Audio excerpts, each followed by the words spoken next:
the outgoing chief of police. We did not serve together in the Shabak. We never worked together. We never met in the investigation room on either side. How was your trip after the army service? I'm still planning it. What do you miss most? At the moment, I don't miss anything. I'm such a person. I turn a page and I'm going to new worlds. That's me. Amos spoke about the fact that what you deal with is also the national security and the trust of the public. The credibility of the police has to do with the policy of Netanyahu. In a certain way, yes, I want to explain. The post of the police is to investigate the truth, namely to give answers to questions in an accurate way. With all the limitations of the law, of course, what tools you can use for that. After that, we have what we call legal interpretation, police that submits its summations, adds interpretation, but it's not binding to the general attorney. And what's going to go into indictment is after the legal interpretation and also the public interest. That also has some weight. But if we find out that the facts that the police expose are not true, it's going to be a failure of the police. If the discussions will be on interpretation of sorts, for that we have the courts. But when Netanyahu appointed you, he expected that you will make things easier for him. I don't interpret anything. Yeah, but people spoke about the fact that he was talking about that you're going to be the chief of police and then you will be later the head of Shabak, let's say. I saw in those days an attempt to pressure me to agree. It was a campaign of a few months, and I refused.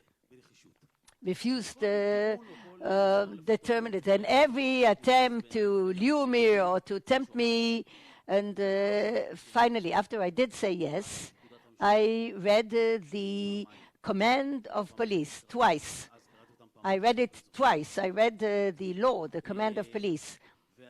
And I went back to the committee and I said that after I read everything and I knew everything, it's all annulled, and all the promises that were given in this way or another, everything that happened on the way, I didn't even remember what was going on. I said this is null and void. So I'm not going to be the one to update the Prime Minister. I went to the Prime Minister, I wanted to talk to him, and I said to him, it doesn't matter who meant what, but all the promises are null and void.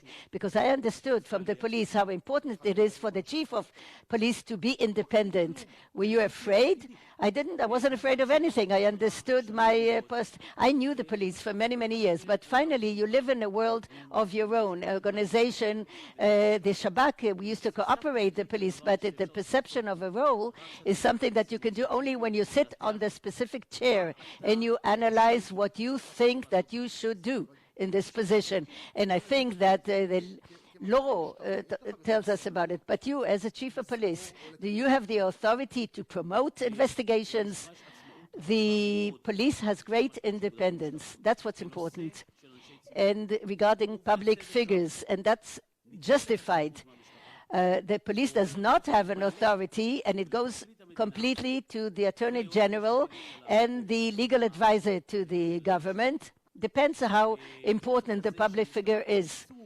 Namely, that the police cannot initiate investigation or collect intelligence in its own initiative. Naturally, if you talk about public figures, things have political interests, and everybody has interests. The police has to check, namely to test with its wisdom. Are we talking about clouds, or is there something, some flesh here? If you just talk about all sorts of clothes, can you just throw it into the garbage can? And that's part of the investigation. If there's no flesh, then you can throw it out to the garbage. But if there is something, you have to get the approval to check it. Every activity, every technical issue, to check it, you need an approval from the relevant echelon, the Attorney General, and then you go, you present the materials, you talk about different possibilities of what to do, how to do. In that respect, the police does not have independence, and it's justified. Checks and balances are very important. So let's say you, as the first investigator, then you're not. I never presented myself as investigator number one. Is it the fact that you are the one who investigates Netanyahu? I never investigated Netanyahu. I always made sure not to sit in a room or watch a video online. But on the other hand, first of all, I have a responsibility on the product of the police, especially in strategic issues. And that has to do with other investigations, not only public figures, but also to other things that the police is doing, strategic, but definitely has to do with public figures. Therefore, I have to read, to understand, to ask questions, to see the materials. I must. But you said that I know every detail at the time, 800 pages. I want to be accurate. I read every word in the testimonies of the accused, those who are investigated. I read every word. According to the indices, I also read the testimonies of others, and definitely civil servants. Otherwise, you don't have the intuition to understand whether this is not a PowerPoint. After all, these are critical issues. You have a responsibility. So first of all, responsibility compels you to know what you're doing and not just to base yourself on headlines in the media. The second thing, which is even more important than that, and that is the backing that you give to people. I ended my post, and everywhere, of course, people were talking about the content, and I was thanked for all sorts of things that I did in the police. When I was in the Lahav unit, which is a unit that investigated the Prime Minister, nobody spoke about the intelligence that was collected or the technology, which is a revolution. Nobody mentioned the reforms in policing. Nobody talked about anything, only about the backing. I know I am a little bit older than the other investigators. I became old. What can I do? Yes, I grew up. My kids are older because I started having kids in a very late age. So I took it that my baby already was 20 years old or even more during the term of office. He's not going to go to the kindergarten and will hear that your father did this, your father did that, and all sorts of things. Therefore, it's easier for me. I cannot ensure what will be the level of strength of every wife or husband of the people who deal with these investigations. I cannot ensure what will be the strength of the children of the people who deal with these cases. That's why I have to protect them. And this is what. So protect them. Did you build an accusation filed to Netanyahu? No way. Not even. Now there's a whole campaign about Netanyahu. Is any truth in the fact that it's all made up, or is it an incitement against the police? My first answer was, the police does not make decisions. It doesn't embark upon the way of investigating a public figure without a decision, in this case, of the Attorney General. And therefore, the police cannot make up a case or a file. We know every detail. It has to be evidence. Of course, eventually you need some legal advice, but in this process there are no surprises. Therefore, you cannot here make a decision that you're doing something or not doing. All of a sudden the police can decide that it's going to investigate this file or not. The police in that, I repeat, its independence is limited. It's true that the level of professionalism can have an impact on the result, and it's true that at the end of the day, we can intimidate people. I also got some threats, and that's what I'm going to say about it. That's it. No, because last time when we spoke, you talked about investigators who threatened you. Yes, there were some investigators.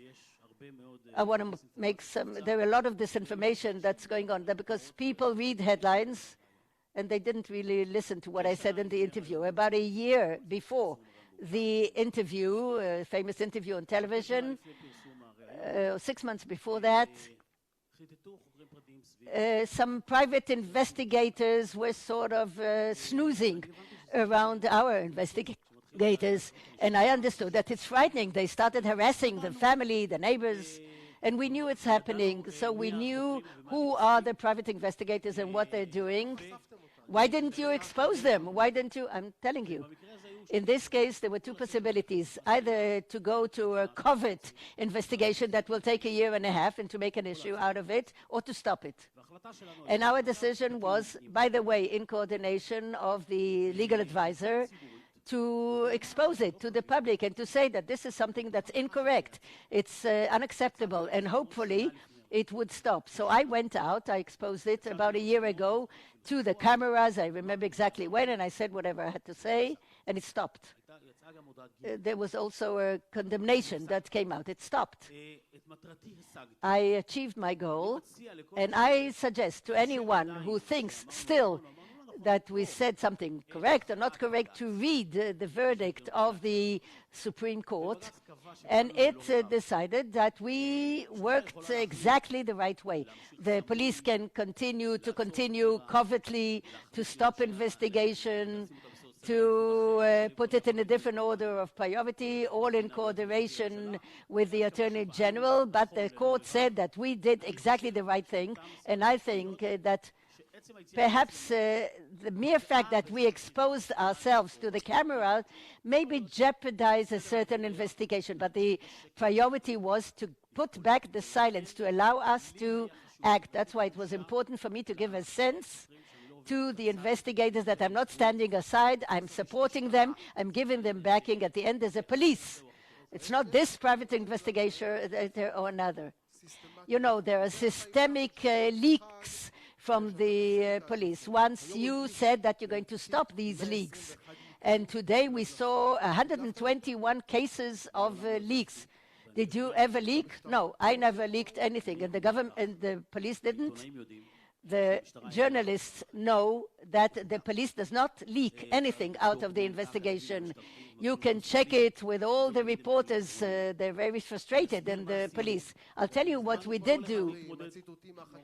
But you know, we see all these quotes. It's very simple.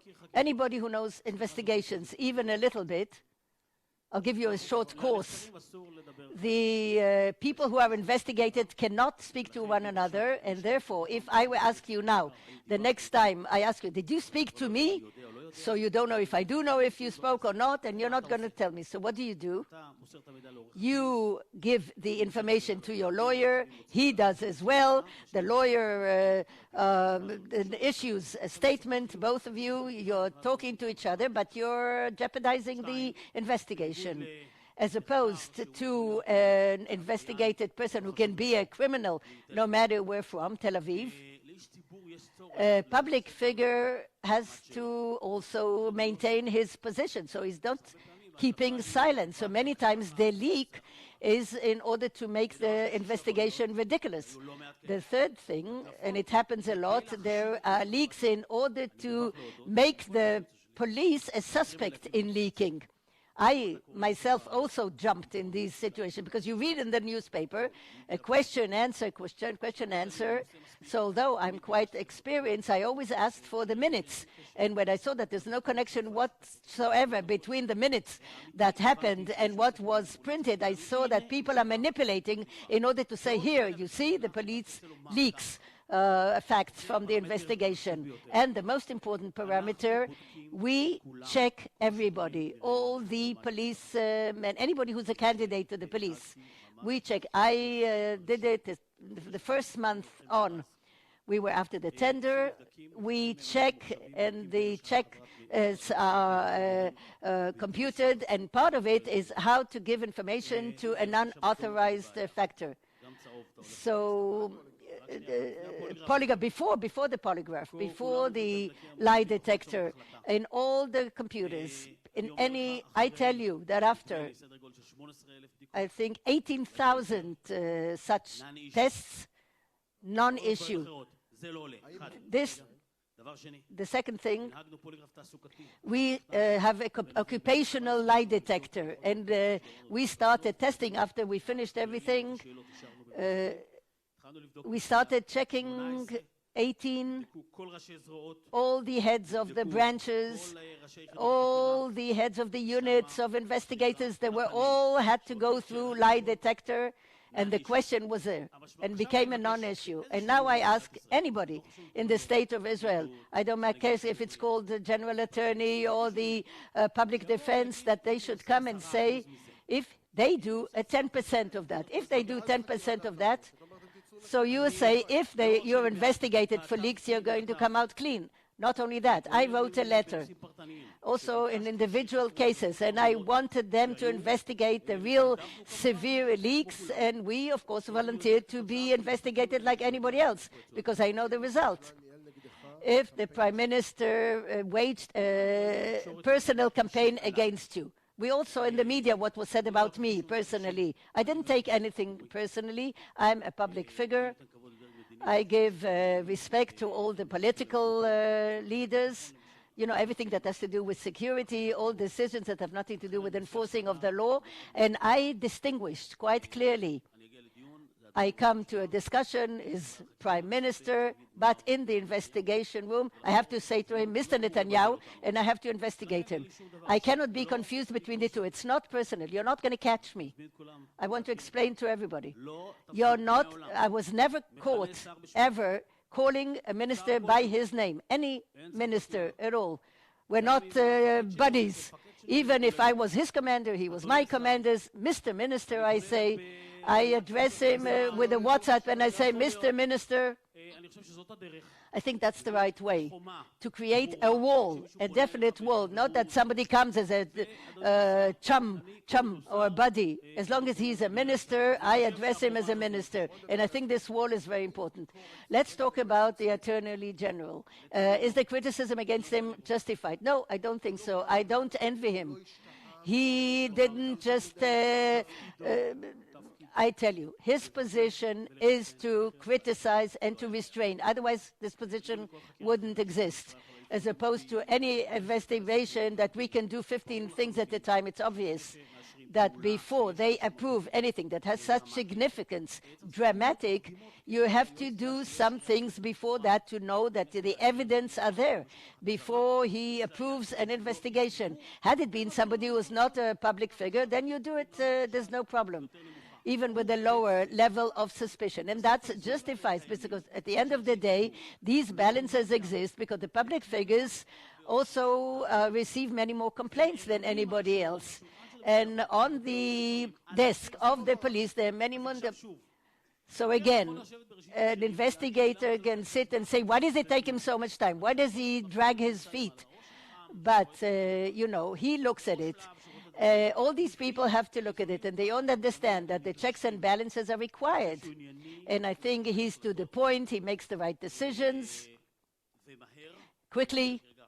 I'm talking now about the interim decisions. And I think that he will continue with his integrity and will make a decision according to his understanding.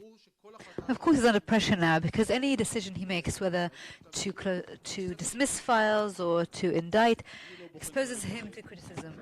Well, I cannot look into a person's heart, but I can't say that they are really immune to any decision. I think at the end of the day, it's a matter of personal decision. Things have been said about me as well in the media. They said I had ice cubes in my bloodstream. They said something about a jungle or something about my having a thick skin like an elephant. The right thing to say is that once you make a decision, once you decide to be sort of official, to ignore all of the sort of white noise, then you need to go ahead with it. Well, you're quoted as saying that the Attorney General has crossed the lines, and this is supposed to be a sort of in camera and what did you quote? What? I'm saying that the Attorney General will work with his parameters. He will be official, he will be professional, and without a doubt, at the end of the day, the evidence will speak loudest.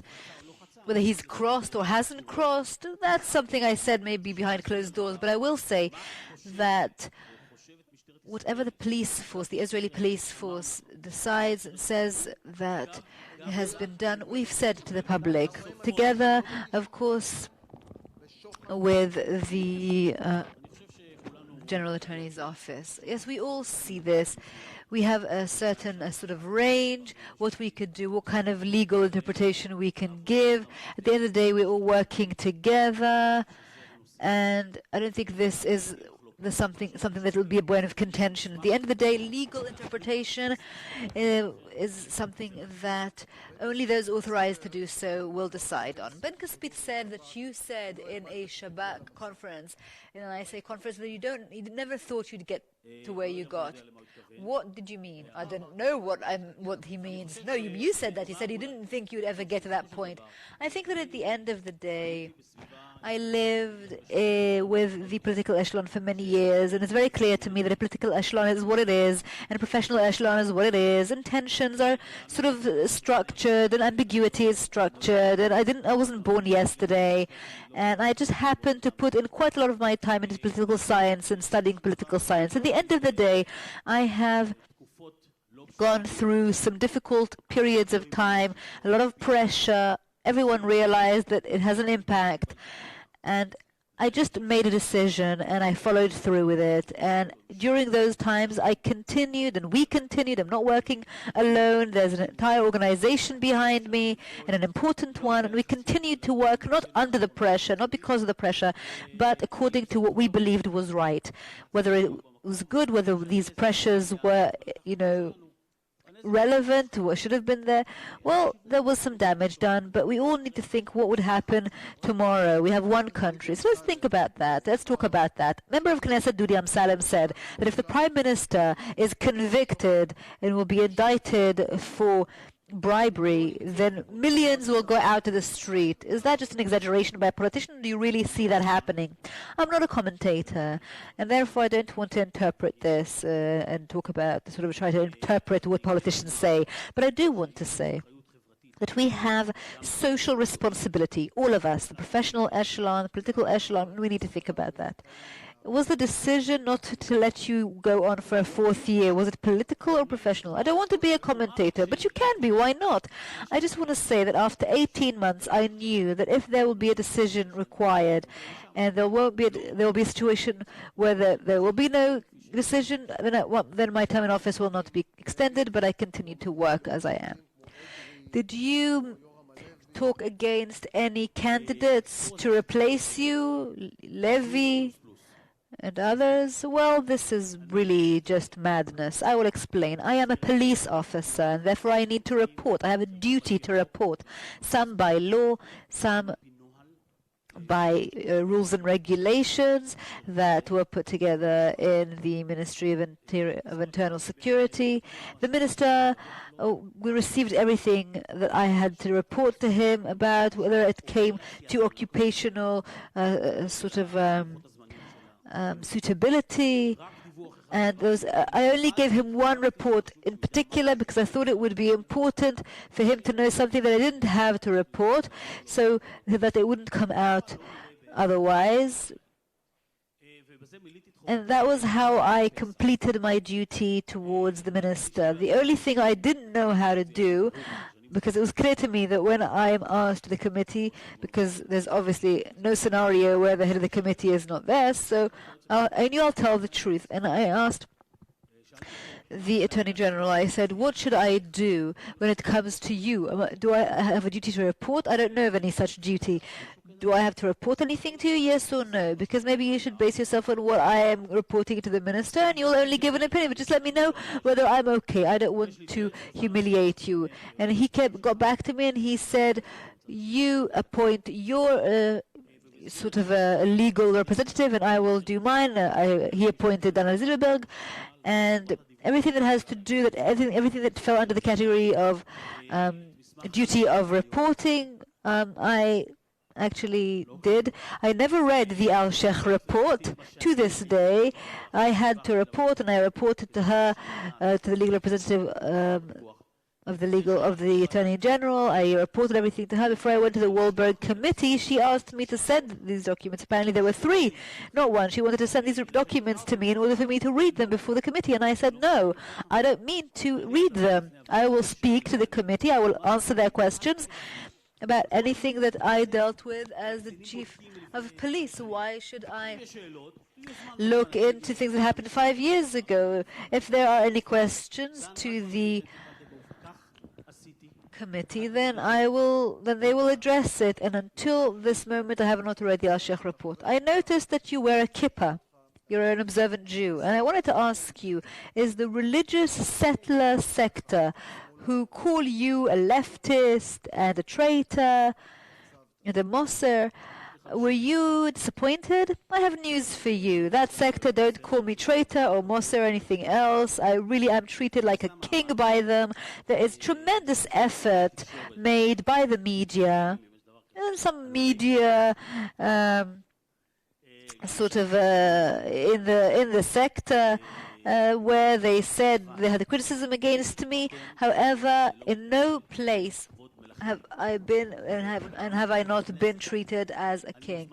I'm asked to synagogues to give lectures about the police force, to give lessons on the Torah, to give sermons on Shabbat. Wherever I come, I always bless the officers of the police force of Israel. And I don't feel rejected, even in the hardcore of the hardcore of the hardcore of my sector, and that annoys some people. Does it annoy you? Not at all. Let me end with what Amos said. After the cooling off period and after everything that you have experienced, do you feel the desire to go into politics, or are you done with it? Are you now leaving this for 10 years? Well, for me, the cooling off period is a gift. Okay, thank you very much, former Police Commissioner Roni Alsheich. Thank you for your candor.